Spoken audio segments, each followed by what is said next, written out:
아브라함과 함께 떠나는 복여행 11번째 강의를 시작하도록 하겠습니다. 오늘은 창세기 17장을 가지고 함께 은혜를 나누도록 하겠습니다. 여러분 이런 생각 안 해보셨습니까? 하나님이 왜 계시는가를 우리는 잘 모릅니다. 왜 하나님께서 이런 세상을 만드셨는지도 저희들은 의문이 많습니다. 그래서 때로는 오히려 진화론을 믿고도 싶고 좀 더 나아지겠지, 진화하겠지, 하나님이 무슨 대단한 일을 하시겠는가? 하나님의 세상을 만드신지라 이가 얼만데 지금까지도 이 모양 이 꼴이라면 하나님은 없는 것이고 다만 조금씩 나아지고 좋아지는 것뿐이라고 믿고 싶은 것이 사실입니다. 때로는 말입니다. 그래서 교회를 떠나는 사람들이 많고 하나님을 생각하기도 싫어하는 사람들이 많은 그런 세상이 되었습니다. 그러나 아직까지 우리는 남아 있습니다. 그래도 참고 기다려 봅니다. 그리고 우리는 이래저래 이 자리에 안 나올 수 없어서 나온 사람들이고 이 말씀을 사모합니다. 그러나 하나님 이대로 가시면 안 됩니다. 누가 믿겠습니까? 누가 하나님을 찬양하겠습니까? 여기나 저기나 이상한 소리는 해도 별로 다를 것이 없다고 생각하며 누가 하나님의 나라를 기대하겠습니까? 오늘 아브라함에게 말씀하신 것처럼 우리에게 말씀하여 주셔서 아브라함을 아브라함 만드신 것처럼 우리도 아브라함이 되게 해주셔야 합니다. 하나님. 이렇게 우리는 마음속으로 하나님께 독백을 합니다. 그때서야 사람들이 보고 믿으려 할 것입니다.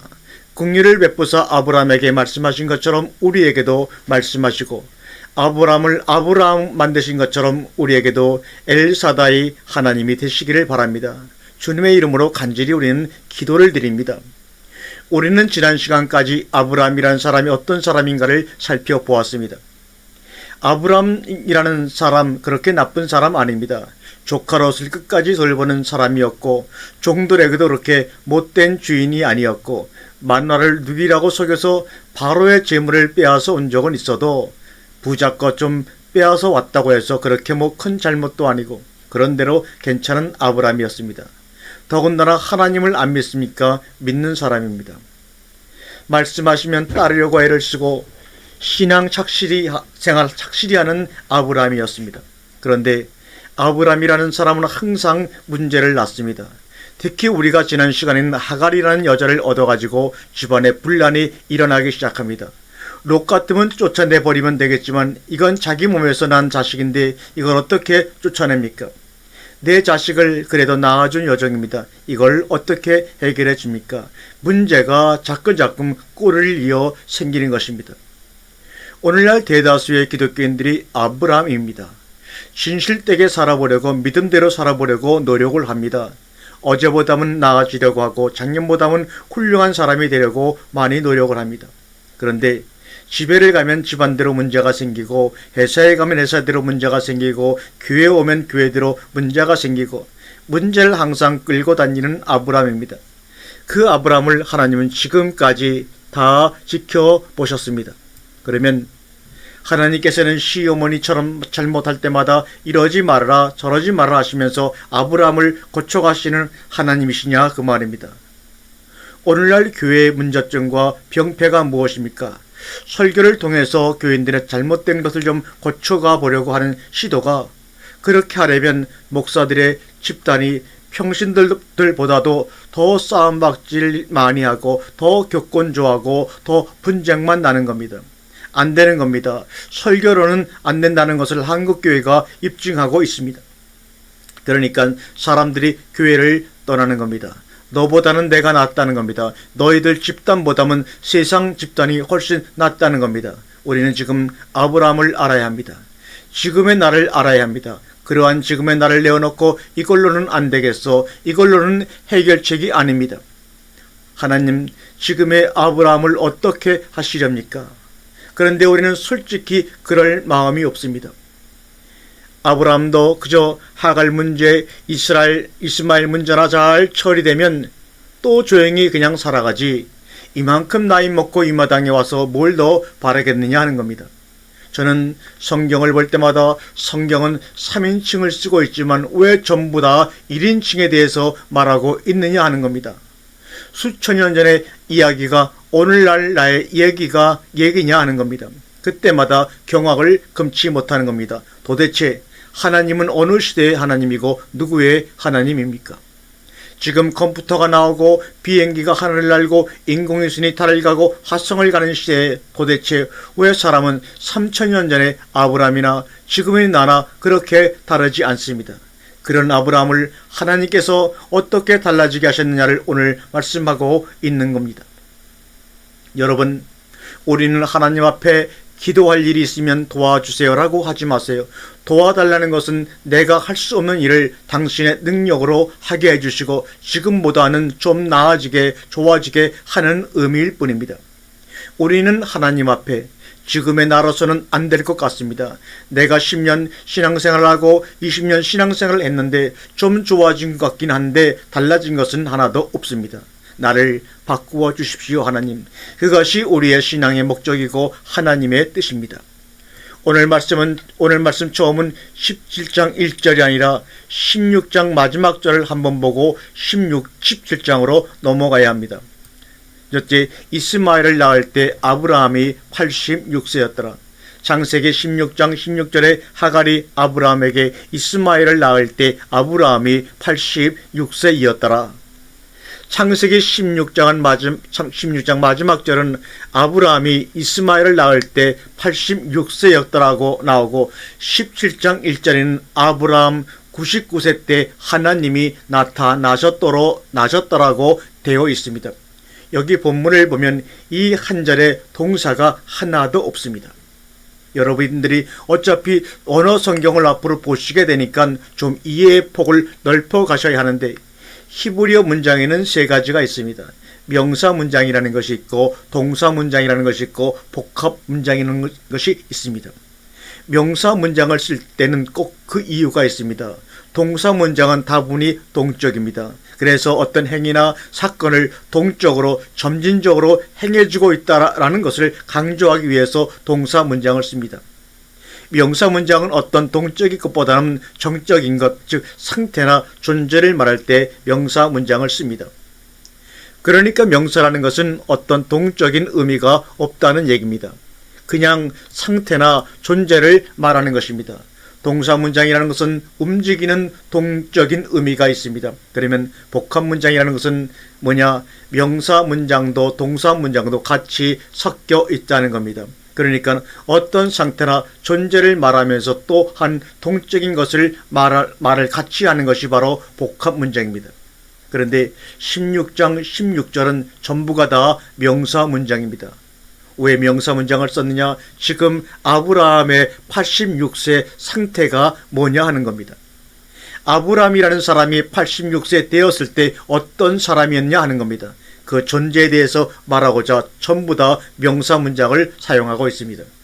그게 뭐냐면 하갈을 통해서 이스마엘을 낳는 아브라함, 어떤 의미에서는 긍정적으로 후손을 얻고자 함의 행동이라고 볼 수 있지만 그보다도 86세가 되었어도 아직도 문제를 발생시키는 아브라함을 말하고 있습니다.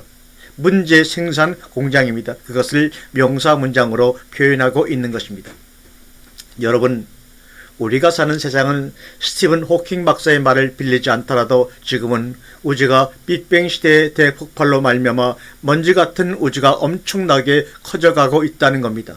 그 빅뱅 속에 지구도 들어있습니다. 지구도 계속해서 커져가고 있습니다. 부피적으로는 크지 않지만 내용적으로는 커져가고 있습니다. 아담이 에덴 동산에서 문제를 일으켰을 때, 아브라함이 아브라함이었을 때, 문제를 일으켰을 때 문제의 파급성과 오늘날의 문제의 파급성은 그 규모가 다릅니다. 그때 조그만 문제들이 6천년이 지난 다음에는 이꼴이 되었습니다. 아브라함 때 조그만한 잘못이 400년이 지난 다음에 애굽의 노예가 되어버렸습니다. 여러분, 지금은 엄청난 문제들 투성이 속에서 살고 있습니다. 왜 그렇습니까?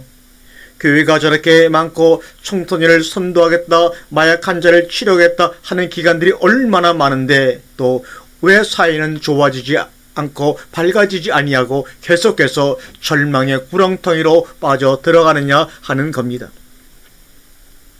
그것은 지금의 내가 우리 하나하나가 문제 발생 공장들이기 때문입니다.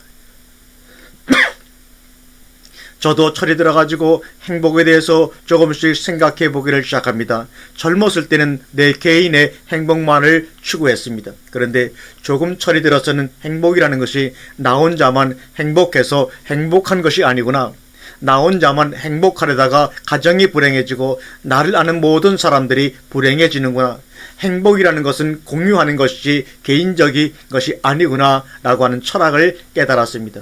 그때부터는 우선은 가정의 행복부터 지켜야 되겠구나 이렇게 생각을 했습니다. 가정의 행복을 어떻게 지켜갈 것이냐. 돈을 많이 벌어서 무슨 크고 좋은 집에서 충분한 문화생활을 아닙니다. 문제 발생의 소지를 가급적 없애버리자는 겁니다. 그래서 무슨 문제가 생기면 그 문제에 불을 끄려고 전심전력을 합니다. 그 다음에는 가급적 사랑해주고 염려해주고 도와주고. 그런데 사람들은 문제만 일으켜놓고 그 문제 처리를 다른 사람들에게 떠맡깁니다. 에덴 동산의 사건이 그랬고 하갈 사건이 그랬습니다. 누가 하갈을 아브라함에게 줬습니까? 그래놓고서는 사례 자신이 당신이 한 짓이니까 당신이 해결하셔라고 아브라함에게 책임을 떠넘깁니다. 아브라함이 이스마엘을 낳을 때 86세였더라. 하나님이 보실 때는 아직도 멀었다는 겁니다. 나이는 들어서 86세가 되었는데도 아직도 먼 겁니다. 여러분, 나이가 들었다고 사람 다 믿을 만한 존재가 되는 게 아닙니다. 집사, 장로, 목사가 되었다고 믿을 만한 사람은 못 됩니다. 86세에 되는 아브라함이 일으키지 아니해야 할 문제들을 일으키고 다니고 있는 겁니다. 그래서 성경 16장 창세기 16장 16절에 그 사실을 기록하고 있는 겁니다. 믿음이라고 하는 것은 참 문제만 발생시키는 아브라함, 아직도 철이 안 든 아브라함 그대로를 하나님 앞에 내어놓는 것이 믿음입니다. 그리고 이런 아브라함을 어떻게 해 주십시오라고 하는 것이 믿음입니다. 여러분, 우리 절대 가소평가하거나 가대평가를 하지 맙시다. 그냥 지금의 나를 솔직담백하게 노출시켜 하나님께 바치자는 겁니다. 그럼 아브라함을 17장에서 어떻게 하시는가를 살펴봅니다. 99세 때 하나님께서 아브라함에게 나타나시니라. 창세기 17장 1절을 보면 아브라함의 99세 때 여호와께서 아브라함에게 나타나시니 그에게 이르시되 나는 전능한 하나님이라 너는 내 앞에서 향하여 완전하라고 말씀하십니다. 성경은 하나님께서 아브라함의 나이 99세 때 나타나셨다고 기록을 하고 있습니다. 본문에 나타나셨다라고 하는 동사가 마예레입니다. 이 동사가 적어도 아브라함에게는 전체적으로 4번 나타납니다. 12장하고 17장하고 18장하고 22장에 나타납니다. 그런데 자꾸 여러분들에게 문법 이야기를 해서 죄송합니다만 이게 바로 니팔 동사입니다. 이 니팔 동사라는 것이 수동태로 해석되는 것이 상례이지만 어떤 경우에는 죄기적으로도 해석이 됩니다. 그래서 죄기적으로 해석을 하면 하나님께서 당신 자신을 계시하셨다라고도 해석할 수가 있습니다. 따라서 본문에서는 죄기적으로 해석을 해야 합니다. 그러면 당신 자신을 계시하신 것입니다. 12장에서 아브라함을 처음 만났을 때 당신 자신을 계시하셨고 그 뒤에도 하나님과 아브라함 사이에 자주 만났었고 대화를 하셨지만 그 다음에 당신 자신을 계시하기는 17장 오늘의 본문입니다. 그러므로 바예레가 나온다라고 하는 것은 그만큼 중대한 사건이 일어나고 있다라고 하는 것을 암시하는 그런 단어라는 것을 아시기 바랍니다. 여러분, 왜 나는 안 될까? 왜 저 사람은 저렇게 안 될까? 많이 생각하고 연구하고 질문하고 의문을 많이 갖습니다. 그런데 그런 사람들에게 제가 대답해 줄 만한 당신 하나님을 만났습니까? 하는 겁니다. 글쎄요, 하나님을 믿으면 만난 것 아닌가요? 여러분, 지금 저의 설교를 듣고 있는 것이 만난 것입니까? 아닙니다. 인사했다고 해서 만난 것이 아닙니다. 적어도 대화를 하고 속사정을 이야기하고 주고받음에 비밀이 없는 그런 사람들이 만난 것입니다. 무엇이 만난 것이냐? 적어도 바예레라고 하는 동사는 하나님이 내 속에 있는 것을, 하나님이 하나님께 내 속에 있는 것을 털어놓는 것이 만난 것입니다. 목사는 어차피 많은 사람들을 만나고 대화를 나누는데 제일 답답한 사람이 어떤 사람인고 하니 자기 속에 있는 것을 죽어도 털어놓지를 않습니다. 뻔히 다 보이는데도 그러니까 머릿속에 있는 의문만 자꾸 질문을 합니다. 제대로 질문도 던지지 못하고 제대로 기도 제목도 내놓지 못하는 겁니다.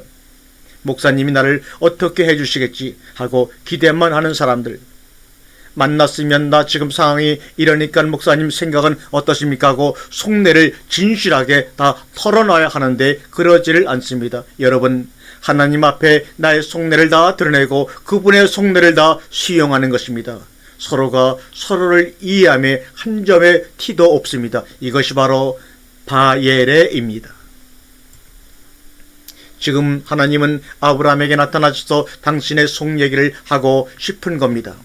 드러내시고 싶은 겁니다. 우리가 하나님을 만난다는 것은 바로 이런 사건이 일어난다는 것입니다. 너와 나의 문제입니다. 그런데 우리는 편리성, 필요성에 의해서 하나님을 찾습니다. 하나님, 나 지금 돈이 전혀 없는데요. 나 지금 병이 들어서 너무나 고통스러운데요. 내 자식이 대학에 들어가야 되는데요.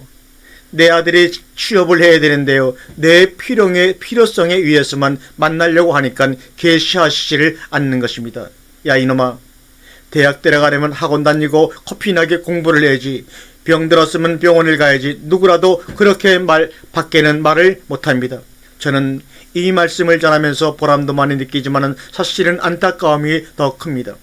그만큼 성경을 가르쳤고 그만큼 말씀을 가르치고 전했으니까 이제는 그 정도는 상식이 됐겠지. 그런데 아직 세상 문제에서 떠나지를 못하고 허우적거리는 걸 보면 눈물이 날 정도로 답답하며 안타까움을 느낍니다. 그래서 사람의 설교나 가르침으로는 안 되겠구나. 하나님이 직접 손을 쓰셔야지. 그래서 저는 가교 역할에만 충실해야 되겠구나. 징검다리 역할에만 충실해야 되겠구나. 그동안 내가 너무 큰 기대를 가졌었구나. 개인이 바예레 하시는 하나님을 만나서 그 하나님이 어떻게 하셔야지 이런 과정이나 커리큘럼을 가지고는 안 되는구나 라고 하는 것을 목회 생활을 하면서 깨닫게 되었습니다. 이제는 내가 어떻게 해보겠다는 생각과 기대는 하지 말아야 하겠구나. 단지 나는 중간 매체로 소의 역할에만 충실해야 하겠구나라는 것을 깨달았습니다. 사도 바울이 가장 염려했던 것이 뭔지 아십니까? 하나님께서 자기를 실컷 써먹고 버림받을까 하는 두려움이었습니다. 지식적으로 아는 것은 아침의 이슬과 같습니다. 오래가지를 않습니다. 그것이 잎사귀 안 나고 꽃이 펴서 열매가 맺어야만 합니다. 열매는 지식의 결과입니다. 하나님을 안 것이 삶이라는 열매로 나오는 것입니다. 제발 우리는 말씀 시간에 한낮 설교를 듣지 마시기 바랍니다. 가르침의 시간에 교훈으로 듣지 마시기 바랍니다. 그것은 지식으로만 갈 뿐입니다. 깨달음이 속에 들어가서 그것이 삶의 능력이 되고 그것이 삶이 되는 것입니다. 아는 것이 아닙니다. 깨달음입니다. 깨달음이 뭐냐? 하나님이 당신 자신을 노출시켜가지고 당신 자신이 우리 속에 들어와서 우리의 지식이 되고 우리의 삶의 근원과 능력이 되는 것입니다. 오늘 말씀이 바로 당신이 그렇게 하시겠다는 겁니다. 하나님과의 삶이 뭐냐? 하루에 적어도 몇 번은 기도를 한다? 하루에 적어도 몇 번을 하나님 생각을 한다? 아닙니다. 생각 속에서 항상 하나님과 함께 사는 것입니다.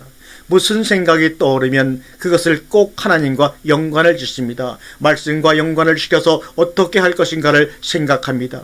몇 번이라고 하는 것은 내가 필요성이 있을 때만 하나님을 찾는다는 것입니다. 주님은 마태복음에서 이렇게 말씀하셨습니다. 마태복음 11장 25절에 그때 예수께서 대답하여 가라사대 천지의 주제이신 아버지여 이것을 지혜롭고 슬기 있는 자들에게는 숨기시고 어린 아이들에게는 나타내심을 감사하나이다.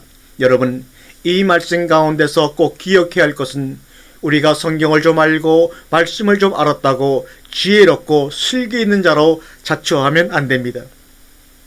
우리들이 병이 뭔가 하면 상식입니다. 그동안 들은 것만 가지고 어디를 가서든지 상대방의 마음을 사로잡을 수가 있습니다. 그래서 교만이 있을 수도 있습니다. 나는 적어도 너보다 많이 안다. 이런 마음입니다.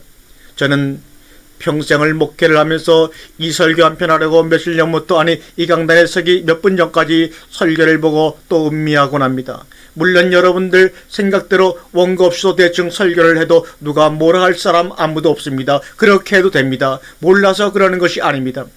수십 번도 내 머릿속에 메모리된 내용이지만 저는 말씀 앞에서 만큼은 겸손히 하나님의 계시를 기다립니다. 오늘 이 말씀을 통해서 무엇을 계시하려는가? 저를 통해서 무슨 말씀을 전하시기를 원하시는가? 비록 전하는 음성이 나쁘고 비록 전하는 방법이 서툴다 할지라도 하나하나 주님이 주신 말씀만을 전하려고 합니다. 거기에 어떤 세상 문화와 자신의 경험을 전함해서 전하려고 하지 않다 보니까 여러분이 지금 저를 보시더라도 굉장히 서툴게 보일 것입니다. 여러분, 누가 나에게 해답을 주리라고 생각하지 마세요. 그럴 때마다 나는 하나님 앞에 무릎을 꿇고, 하나님, 누구한테는 가르쳐 주시고 왜 나에게는 숨기십니까? 내가 지혜롭고 슬기 있는 사람입니까? 라고 우리는 무릎을 꿇어야 합니다. 나는 아무것도 모릅니다. 지금 계시해 주시지 아니하면 나는 아무것도 할 수가 없습니다. 사람이 가르쳐 주리라고 기대하지 마십시오. 그분과 나만의 고열 속에서 바엘의 하나님을 만나야 합니다. 오늘날 한국교회가 신앙 문제는 목사님들에게 상담을 하고, 신앙 문제는 신학교 가면 되고, 세상 문제는 전문가와 상담하고 라는 생각 때문에 교회가 이 모양 이 꼴이 된 것입니다. 하나님이 그들에게 필요가 없습니다. 계시는 주석가들의 주석에 의해서 다 되어진 것들이고 하나님의 계시가 없습니다. 우리는 그러지 맙시다. 매번마다 하나님 앞에 무릎을 꿇고 나에게 계시하시는 바엘의 하나님을 만나야 합니다.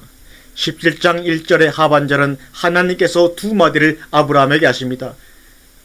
아브라함의 99세 때 여호와께서 아브라함에게 나타나사 그에게 이르시되 나는 전능한 하나님이라 너는 내 앞에서 향하여 온전하라. 나는 전능한 하나님이라 너는 내 앞에서 향하여 온전하라. 왜 이 두 마디가 중요하냐?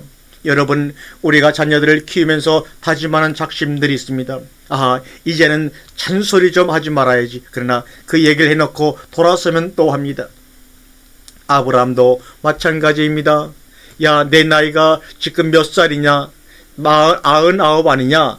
이제는 좀 철이 좀 들어야지. 그러면 되는 겁니다. 그렇죠. 그게 오늘날 목사들의 설교입니다. 그런데 그 앞에 무슨 말 한마디가 선행을 합니까? 그게 뭐냐? 나는 전능한 하나님이다. 무엇을 먼저 강조하는 겁니까? 믿음을 먼저 강조하는 것입니다. 여기서 믿음과 율법의 차이점이 뭐냐?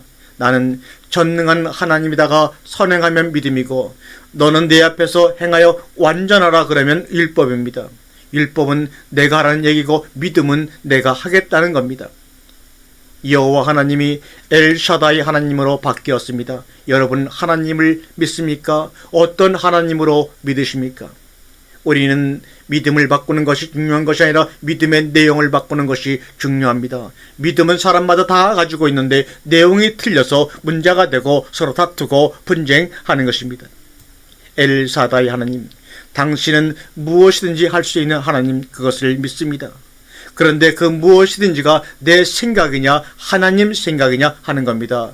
우리는 우리의 생각대로입니다. 나 직장 좋은데 취직하게 해주시고, 내가 하는 사업 잘되게 해주시고, 나를 좀 도와주십시오. 당신은 전능한 하나님이 아닙니까? 라고 얘기를 합니다. 엘사다이 하나님이면 할 수 있는 능력도 엘사다이지만 계획과 포부도 엘샤다이입니다. 내 생각보다는 하나님의 생각이 더 월등하지 않을까요? 계획은 내 계획보다 더 월등하지 않을까요? 내 계획이 하나님의 계획보다 더 나을 것 같습니까? 아니죠. 그렇다면 누구의 계획을 포기하고 누구의 계획을 믿어야 하겠습니까? 마가복음 9장 23절에 예수께서 이르시되 할 수 있거든이 무슨 말이냐? 믿는 자들에게는 능치 못함이 없느니라 하시니 라고 말씀하고 있습니다. 야고보서 1장 6절에도 믿음으로 구하고 조금도 의심하지 말라. 의심하는 자는 마치 바람에 밀려 요동하는 바닷물결 같으니. 중요한 것은 그분이 하실 수 있는 능력도 그분이 하실 내용도 같이 믿어져야 합니다. 그러면 내가 바뀔 수도 있습니다. 좋아지지 않고 달라질 수도 있습니다. 그럴 때 우리가 아멘하고 수용할 수 있습니까? 하나님은 아직은 내가 이거 해야 돼요. 아직은 내가 애들도 키워야 되고 시집장가도 보내야 되고 믿기는 믿는데 아직입니다. 아직. 하나님이 하시지 않는 일은 하지 말아야 합니다. 그것도 믿음입니다. 엘샤다이 하나님이 하시는 일만 하는 것이 믿음입니다. 엘샤다이 하나님은 99세 된 아브라함을 하나님 앞에서 행하기에 완전한 자로 만들어 가십니다. 네 번째, 창세기 10장 2절에 내가 내 언약을 나와 너 사이에 새로 세워 너로 심히 번성케 하리니. 본문은 좀 번역이 잘못되었습니다. 오트카 너로 되어 있는데 너로가 아니라 너를로 되어야 합니다. 내가 너를 번성케 하리라. 여기서는 2인칭 단수 전미사 직접 목적어입니다. 그러면 너로가 아니라 너를 심히 번성케 하리니 하시니.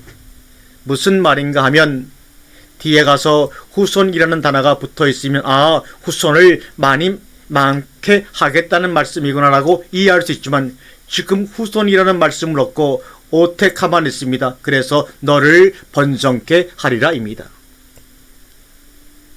지금 현재 아브라함은 단수입니까? 복수입니까? 단수입니다. 그런데 그 단수를 복수화시키겠다는 겁니다. 번역이 잘못된 겁니다. 여러분, 아브라함은 단수라도 아브라함은 복수입니다. 열국의 압이라는 말이 아브라함이 아니라 아브라함이 다수가 되고 복수가 되면 아브라함입니다. 분명하게 이해를 하셔야 합니다. 그러므로 3500년 전 하나님을 만났던 아브라함이 된 그 아브라함 말고 오늘날의 나와 여러분과 우리가 바로 아브라함입니다. 지금 그것을 말하고 있는 겁니다. 그럼 어떻습니까? 받아들이겠습니까?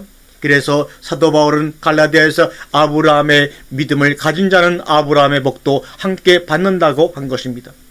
우리가 정말로 잊지 말아야 할 것은 오늘도 불러주셔서 이 말씀을 열어주시고 듣게 해주시는 것에 대해서, 그리고 나를 아브라함으로 불러주신 것에 대해서 정말로 감사를 해야 합니다. 자, 하나님께서 아브라함의 몸에서 날 후손들을 심히 번성케 하겠다고 하는 것은 가능성이 있는 얘기고 실질적으로 역사적으로도 성경에 기록이 되어 있습니다. 그렇죠. 이것은 믿음의 여지가 아닙니다. 역사적으로 사실적으로 보여준 것이니까.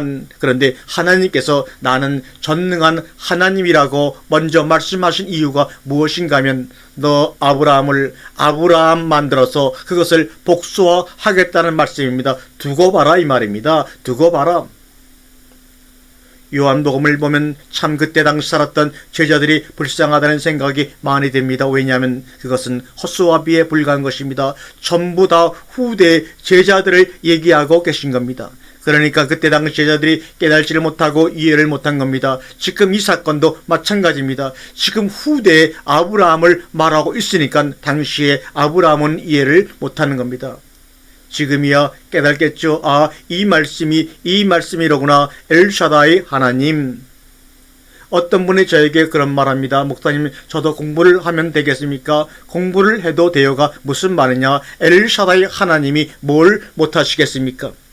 결론부터 말씀드리면 여러분들 지금 간단히 그렇게 생각을 하세요. 나 같은 사람이 다수 복수화가 되면 좋겠는가 나쁘겠는가? 나 같은 사람이 복수화가 되면 문제가 안 생길 수 있을 것 같습니까? 나 같은 사람이 복수화가 되면 좋아질 것 같아요? 나아질 것 같습니까? 아니면 말씀에 만들어져 가야 합니다. 하나님이 저를 이 단 위에 세우신 것은 신앙적으로 나 같은 사람들이 만들어지기를 바라서 저를 여기에다 세우신 겁니다. 오늘 여러분이 이 영상을 통해서 말씀을 듣도록 하신 것은 저 같은 사람들이 여러분 가운데 만들어지기를 바라기 때문에 주님은 부족하지만 이 영상을 통해 여러분들에게 하나님의 말씀을 전하는 통로가 되기를 원하셨던 것입니다. 이것이 창세기 1장 27절의 계획이고 작정인 것입니다. 다시 말하면 하나님 같은 사람들이 여기에 가득하기를 바라시는 겁니다. 이것이 아브라함을 아브라함으로 복수화시키시는 이유인 것입니다. 이 말씀은 하나님이 아브라함에게만 하신 말씀이 아닙니다. 마태복음 5장 48절에 그러므로 하늘에 계신 너희 아버지의 온전하신 것 같이 너희도 온전하라 같게 만드시는 겁니다. 요한일서 3장 2절에 사랑하는 자들아 우리가 지금도 하나님의 자녀라. 장래에 어떻게 될 것은 아직 나타나지 아니하였으니 그가 나타나심이 되면 우리가 그와 같을 줄을 아는 것은 그의 계신 그대로 볼 것을 인함이니라. 제자가 스승 같아져 버리면 그때는 스승의 권위라는 것은 별로입니다. 어떤 분이 저보고 그럽니다. 왜 목사님은 십자가의 피 얘기를 하지 않고 자꾸 다른 얘기 하십니까? 그 고개는 넘어온 것 아닙니까? 그것은 초등학문이 아닙니까? 아직도 그 고개를 못 넘었습니까? 이것은 바로 우리가 그와 같을 줄을 모르는 것입니다. 그뿐만이 아닙니다. 다섯 번째로 너는 열국의 아비가 될지라. 창세기 10장 4절에 내가 너와 언약을 세우리니 너는 열국의 아비가 될지라. 본문의 문장은 명사 문장도 동사 문장도 아닌 불완전 문장입니다. 내가 아노키라는 주어가 있는데 신기하게 수로가 없습니다. 그러니까 힘내, 보라, 감탄사가 동사 역할을 하고 있는 것입니다. 이런 불완전 문장이 히브리어에는 많이 나오는데 왜 이런 불완전 문장이 이 불완전 문장의 형태를 쓰느냐? 그 이유는 말하는 자가 경악되어 있거나 자기의 의지를 강력하게 천명할 때 쓰는 방식입니다. 그러니까 이 문장에서는 하나님께서 훨씬 더 강조를 하고 계시다는 것을 말합니다. 강한 하나님의 의지 표현입니다. 뭡니까? 많은 나라들의 아비가 될 것이다. 아비가 뭡니까? 히브리어에서는 아부라는 말만 아비가 아닙니다. 조상이라는 말도 아부가 됩니다. 시조라는 말입니다. 그래서 여기서는 아비라 하지 말고 시조라고 하는 것이 오히려 더 타당하다고 생각이 됩니다. 시조가 뭡니까? 이 열국들의 시조는 아브라함이 됩니다. 그래서 앞으로는 하나님의 나라가 어떤 나라냐? 아브라함들의 나라입니다. 아브라함의 세계입니다. 무슨 말이냐? 여러분들이 하나님 앞에 가기 전까지 꼭 해야 될 일은 이제는 자신 있게 나를 심어야 합니다. 그리고 시대마다 이 열국의 아비들이 되는 것입니다. 그래서 첫 번째 해야 될 일을 말씀하십니다. 이제후로는 내 이름을 아브람이라 부르지 말라. 창세기 17장 5절에 이제후로는 내 이름을 아브람이라 하지 말고 아브라함이라 하리니 내가 너로 열국의 아비가 되게 하려 함이니라고 말씀하고 있습니다. 여기서 봅시다. 대개 수로동사가 앞에 가서 부정어가 나오면 금지 명령입니다. 대표적인 것이 십계명입니다. 제가 요한복음이 너무도 좋아서 이름을 요한이라고 바꾸려고 한 적도 있습니다. 그런데 제가 자신이 없어서 못 바꿨습니다. 이름이라는 것은 그 사람의 신분을 이야기하는 겁니다. 그 사람의 인생 역정의 정보를 그 사람 이름이 다 가지고 있습니다. 이름이라는 것은 존재 확인입니다. 아브라함이 가지고 있는 정보를 한번 생각해 보세요. 12장부터 16장까지 이것이 아브라함의 정보입니다. 하나님은 아브라함이라고 하는 정보를 지워버리고 싶으신 것입니다. 이제부터는 아브라함이라는 정보를 새로 기록하고 싶으신 겁니다. 절대로 아브라함이라고 부르지 말라. 이왕 신앙생활 할 때는 우리의 상식을 버려야 합니다. 아브라함보다는 좀 나아지는, 지금보다는 좀 나아지는 그런 신앙생활이 아니라는 겁니다. 완전히 바뀌는 겁니다. 따라서 하세요. 이해되는 만큼 믿고 기다리자. 이해되는 만큼 믿고 기다리는 것입니다. 마지막으로 내가 너를 나라들에게 주며 열방들에게 너에게서 나오리라. 창세기 17장 6절에 내가 너로 심히 번성케 하리니 나라들이 내게로 쫓아 일어나며 열왕이 내게로 쫓아나리라. 내가 너를 주겠다. 너로가 아닙니다. 내가 너를 주겠다. 무엇을 줄 것입니까? 야고보 요한이 성전 미문에 올라갈 때 안진뱅이가 구걸을 하죠. 뭐라고 그랬습니까? 내가 원하는 은과 금은 내게 없거니와 내게 있는 것으로 내게 주노라. 나사렛 예수 그리스도의 이름으로 일어나 걸어라. 여러분, 나가서 무엇을 주시렵니까? 아브라함을 주셔야 합니다. 한마디로 말해서 하나님께서는 여기서 아브라함의 세계화를 만드시는 것입니다. 그분은 처음이요 처음과 나중이요 알파와 오메가요 시작과 끝이라고 하셨습니다. 그러면 그러한 하나님이 어디를 내다보시겠습니까? 우리의 안목이 적어도 거기까지는 가야 합니다. 이것이 주님의 안목입니다. 땅 끝까지 이르러 내 증인이 되리라. 그것이 사도 바울의 안목이요 엘샤다이 하나님의 안목입니다. 여러분, 아브라함으로서 가나안 한쪽 구석에서 양이나 키우다가 죽을 겁니까? 우리가 지금 여기서 이 짓 하다가 죽을 겁니까? 하나님은 세계화를 원하시는 것입니다. 우리가 지금 아브라함입니까? 걱정하지 마십시오. 엘사다이 하나님이 계십니다. 지금 우리가 할 일은 믿는 것뿐입니다. 내가 할 것은 아무것도 없습니다. 믿음이 역사하도록 내어 맡기면 우리 속에서 아브라함의 속성을 제거하고 아브라함을 이루어 가실 것입니다. 아멘.